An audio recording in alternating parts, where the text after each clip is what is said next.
Hi, I'm Dr. Victoria Sarvadi with Candid Gems. This particular teaching is about counting the Omer. And it starts with the understanding in Leviticus 23 when one is to, actually verse 15, when one is to count the Sabbaths between the Sabbath after, that's during Passover, right after Passover, until 50 days later. And that takes us to the Feast of Shavuot, or it's called the Feast of Weeks. What are you counting? What are we counting in counting the Omer? What are we looking for?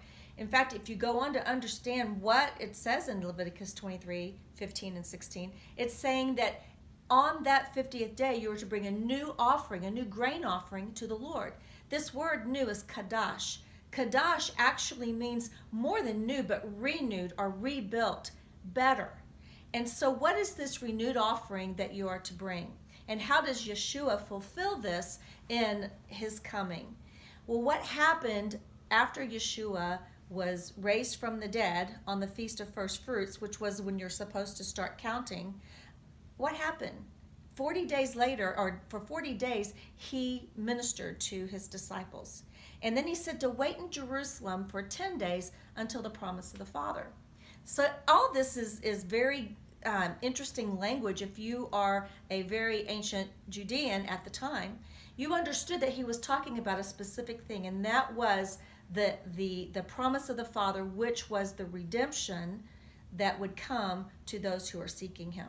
You see, at Passover, there's something called the afikomen, and the children would go and look for it. It was wrapped up as a piece of matzah that was wrapped up, and they would come and bring it back to the Father for the redemption of the Father, and he would give them some silver or some gold.